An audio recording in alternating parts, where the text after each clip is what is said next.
Hello and welcome to The Family Show. I'm your host, Eleanor Rossman, and joining me today every week are Brenda and Randy Lee. Great to be with you. Good to see you. Good day. As always. And, we always talk for like 20 minutes before we get started. Probably a good thing we have to air the grievances and so on. Because we like each other. But we really do. And Randy, I was asking you about the program today, and you said, we're going to talk about the craziness in the world. Yeah, well, that's exactly. Actually, I thought this week we could talk about one of my favorite psychological and theological treatises. But the reason that I wanted to discuss this book is because we are living in the midst of a mental health earthquake in America, right? If you go back pre-COVID, and pre-COVID there was a lot of stress and anxiety, but pre-COVID, 8.5% of Americans were considered to be suffering from depression, right? A year into COVID, we were at 26%. Today, seemingly, quote unquote, post-COVID, we are at 33%. 1/3 of Americans suffer from depression, and the number continues to get worse. Okay. Worldwide, over 60% of the world's population suffers from, quote, clinically significant anxiety, whatever that means, right? And for me, these are shocking numbers, right? Our current age is like living next to a vacuum cleaner that sucks you into stress, anxiety, and depression, right? If it weren't for the impact on real people's lives, we could be discussing what a fascinating time this would be to study, right? Unfortunately, we do have the impacts on the lives of real people to consider. So let's go ahead and talk about one of the great psychological masterpieces of all time, Frances Ruth Keller's The Contented Little Pussycat, right? Okay. And what happens in The Contented Little Pussycat is you have all of these animals who live in the vicinity of the backyard, right?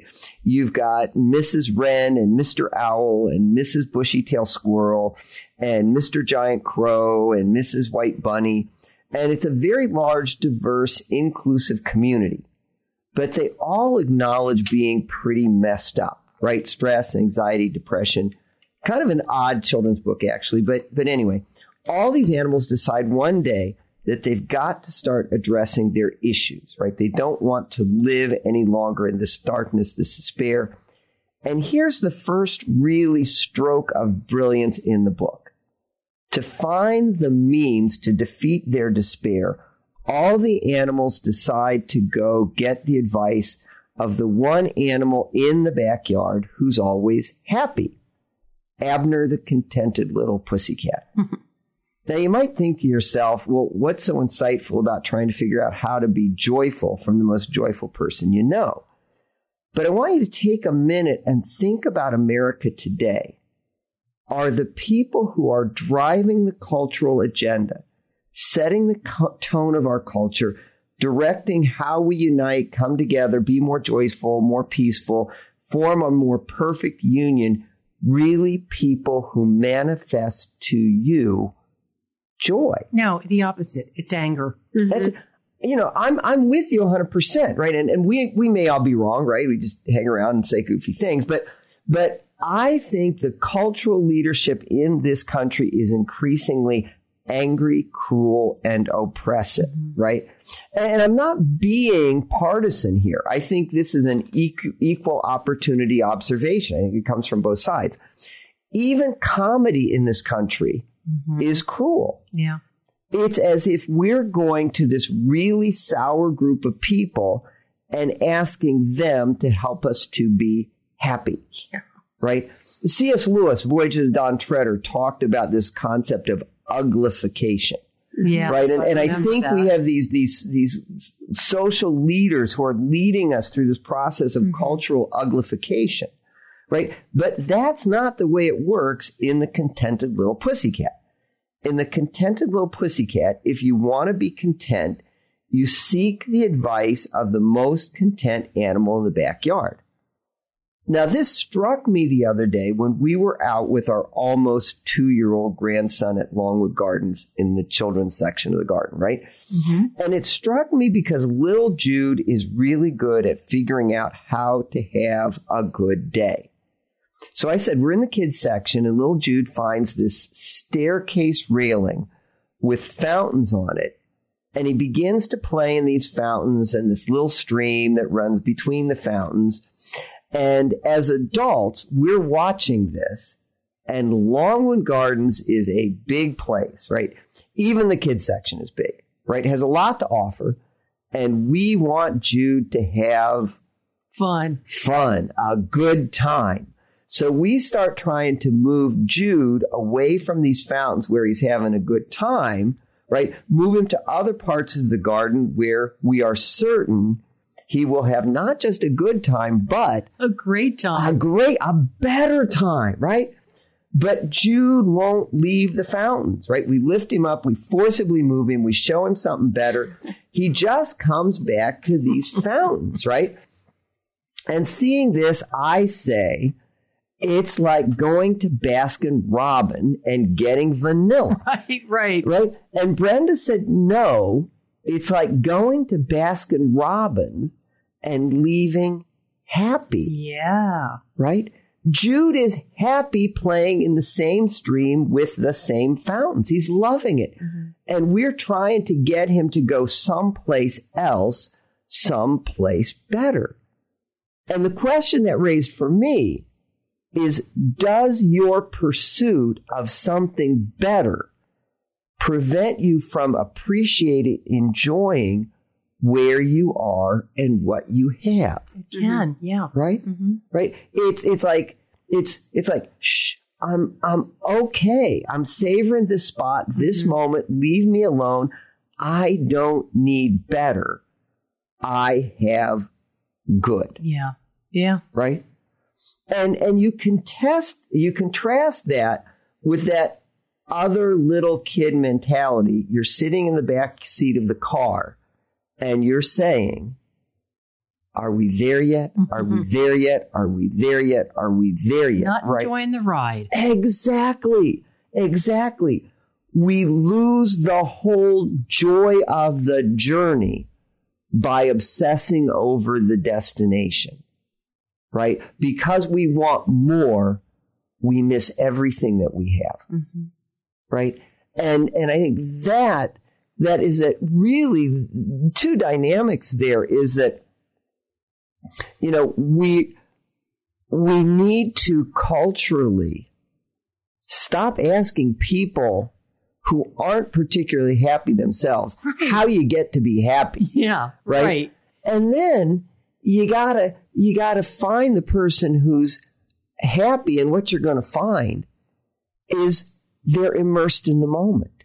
But I think it's almost a foot in both, because I was thinking on the way over here today, in praying, you pray for the joy of this day, for God's presence right now, and you also pray with great expectation and confidence of what he has in store for you. But you're not like just totally in that great expectation. You don't want to miss today, because today is wonderful, you know, in what he has for you, if you let him just orchestrate it and live in his grace. I mean, what we're talking about is this life is really practicing for heaven, right? It's a journey. But practicing for heaven, you can apply this to heaven. And if you do, it's a very sobering experience. In fact, we have it in our nature to make heaven hell, right? Let me say that again. We have it in our nature to make heaven hell. Think about it. We will get to heaven and we will either savor every second of heaven, or we will squander heaven in an insatiable pursuit of more, right? Streets are gold. Wouldn't it be better if they were platinum, right? Now they're platinum. Wouldn't it be better if they were palladium or they were canals like Venice? Is our heaven going to be spent saying, this is so good? Or is our heaven going to be spent saying, this is good, but, right? Yeah. And here's where we get prepared to go to heaven and be oriented toward being in that moment and saying, whoa, this is so good. Lord, I know you have more for me, but give me a minute. I just have to savor this now. Right. You know, I'm thinking about with the whole COVID period of time that lasted, well, maybe it's still going on, right? But let's say a good couple of years. And almost like a lot of us were on that sort of hamster spinning wheel, you know, from one stimuli to another stimuli to another stimuli. And that kind of got everybody off course a little bit. And I wonder if that isn't somewhere where the depression comes from. And I guess I'm saying that because some good can come out of that. The feeling of like, wait, where am I? What am I doing? That introspection can serve us if we start looking. Exactly. You know, if you look at Mother Teresa had a great quote. She said, the fruit of, and hopefully I'll get it right. The fruit of silence is prayer. The fruit of prayer is faith. The fruit of faith is service. The fruit of service is love. The fruit of love is peace, right? So if you want to get to peace, if you want to get contentment, you got to start with silence. Yeah. And even before COVID just accelerated the process, but the process has always been, we're afraid of silence. We're afraid of stillness. We're afraid of quiet. We're afraid of prayer. And we can't enter into joy unless we just stop all this noise and pursuit and running around trying to get more. Boy, you have that right. You know, can you believe the gas station, my gas station where I get my points, right? Has, I guess I'm late to the game, but TV screens and blaring noise. Do we really need music while we're pumping gas? Do you know what I'm saying? It's just this obsession with distracting us from silence. From screen to screen to screen to screen. That's where we live, right? And where do you find the silence unless you physically force yourself into it? Well, go to adoration. But let's take a break right now, and we'll be back in just a minute. We're talking about the craziness of the world and how we get to peace. Stay tuned.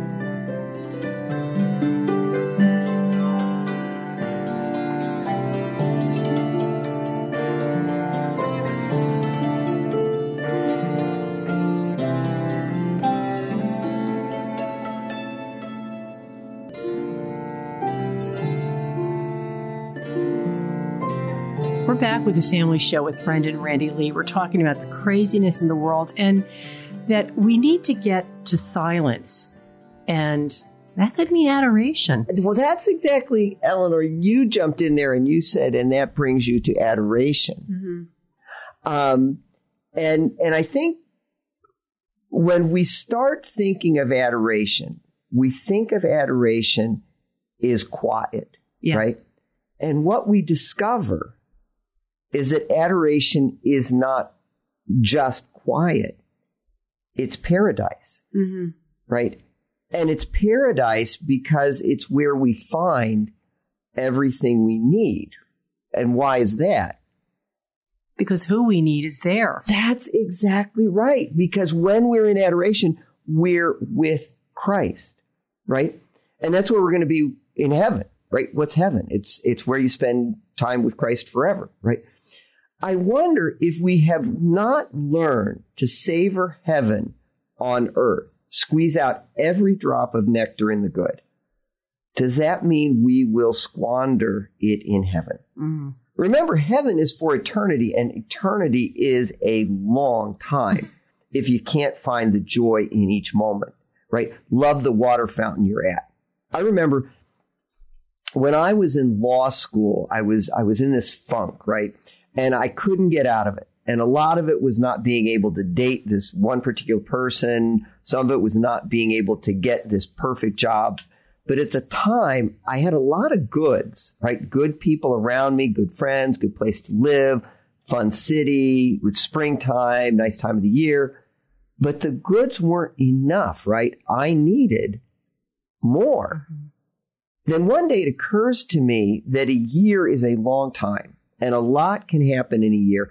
And it's possible all the job stuff, all the dating stuff will have resolved themselves in a year, right? I may ultimately have my more, but by the time I have my more, I will still have lost all the days I could have been enjoying all of the good that I had, mm-hmm. right? And I remember being struck by that and thinking this lesson was really important to my life, right? No doubt because it corresponded to one of the 3 teachings of the contented little pussycat, right? Here we go again. Be neat, right? Be neat and clean. Brenda stresses that to me. Be neat and clean. Be kind and loving. And, right, when we just talked about, never worry about what happened yesterday or what will happen tomorrow. Yeah. Right? It's Padre Pio, too. And ironically, I also remember a couple of days later, right? Did he have a cat? I'm sure, spiritually, right? But a couple of days later, reading almost exactly the same thing, not from Padre Pio, but from Matthew 6:34. Mm-hmm. Do not be anxious about tomorrow, for tomorrow will be anxious for itself. Let the day's own trouble be sufficient for the day, right? Mm-hmm. Yep. So get everything you can, bad or good, out of today, and then focus on tomorrow, right? And another thing that was so important about that passage was it changed the way I read the Bible, right? Because up till then, I was reading the Bible because I was supposed to or God wanted me to, mm-hmm. but I wasn't really going to get any benefit out of it, right? I wasn't going to learn anything from it, right? Just black book, right? Then, after I read this passage, I figured out, this great life lesson, right? Before I read it in the Bible, only to find out that God knew it before I did. Believe that or not. Right, I couldn't believe it. There he did. He figured it out and then God put it in Matthew. And that made me think that God might have other things in the Bible that he could teach me, right? You think? It was a couple. Anyway. I'm still looking, but always still digging around. Still learning. That's exactly right. Rich Mullins has this song, You're My One Thing. And it has this great line. Everybody I know say they need just one thing. But what they really mean is that they need just one thing more. Yeah. And then he adds, you're my one thing.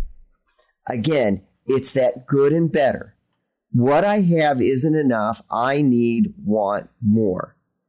Right? But for Rich, you're my one thing. In the song, Rich sings, who have I in heaven but you, Jesus?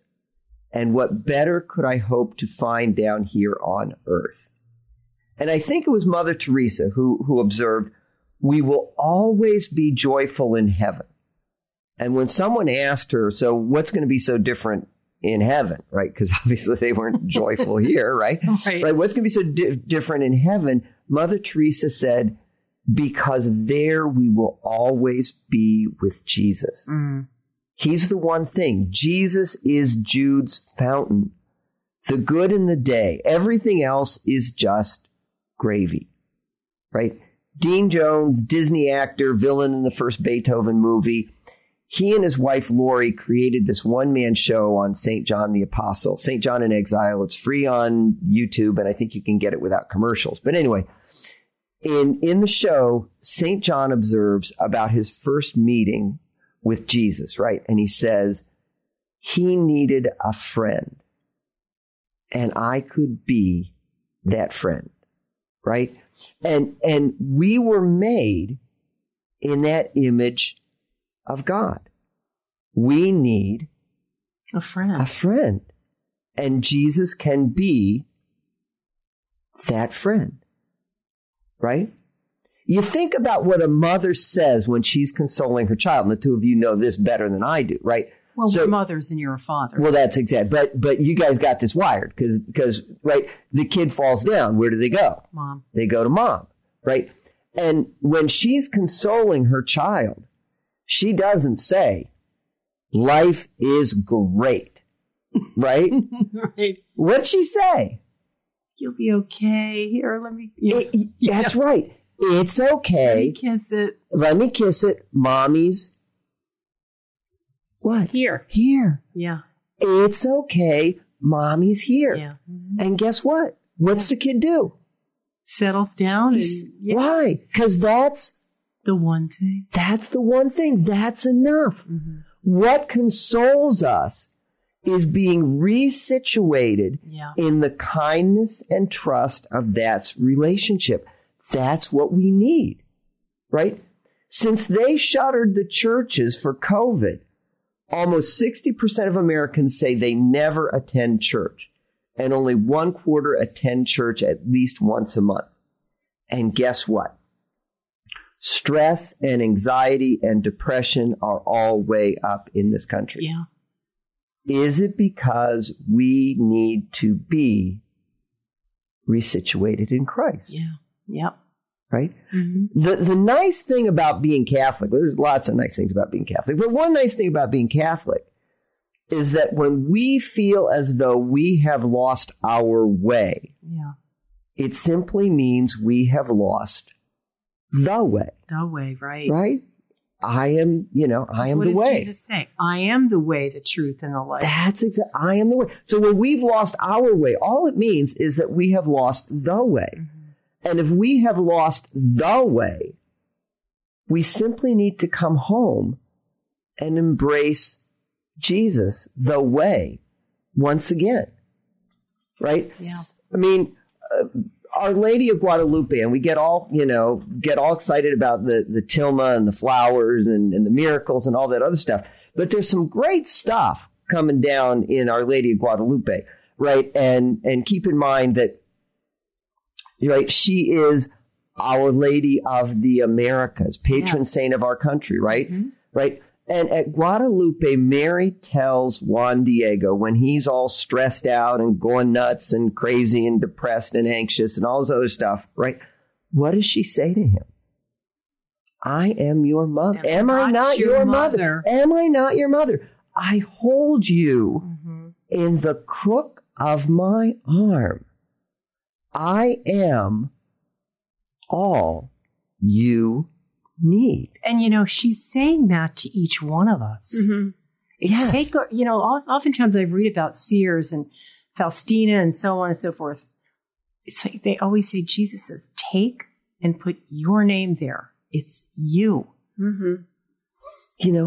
I am all you need. That's why we need to go to the quiet, because otherwise you let the day's troubles and everything overcome you. And, when a mom wants to, just like you said, Brenda, when a mom wants to settle her child, where does she take the child? She envelops the child in the quiet, right? Yeah. And in that quiet, she can say, I am all you need, and I am here. Yeah. I am here, right? We need to come home to Christ. We need to come home to Mary. We need to come home to the Father. We need to come home. I think when we're in a habit of being busy, let's face it, our culture for sure, it's scary, the thought of turning everything off and just being silent. Mm-hmm. And I think we can be anxious about that and say, well, what am I supposed to do? Mm-hmm. That idea that we've got to do something all the time. So I think we have to learn how to begin even in 10, if you have no silence during 10 minutes of silence. But these adoration chapels on the East Shore, on the West Shore, there's going to be one around to take advantage of practicing the silence and asking God to help us reconnect, resituate ourselves. It's a funny thing. I mean, and there is no replacement for going to the actual chapel. But there's like 1 billion chapels on YouTube. Yeah. Right? Oh, wow. Yeah. Right. I mean, so. WGN has one all the Yeah. I mean, we are being invited into the quiet, right? We just have to be amenable. And real quick, right?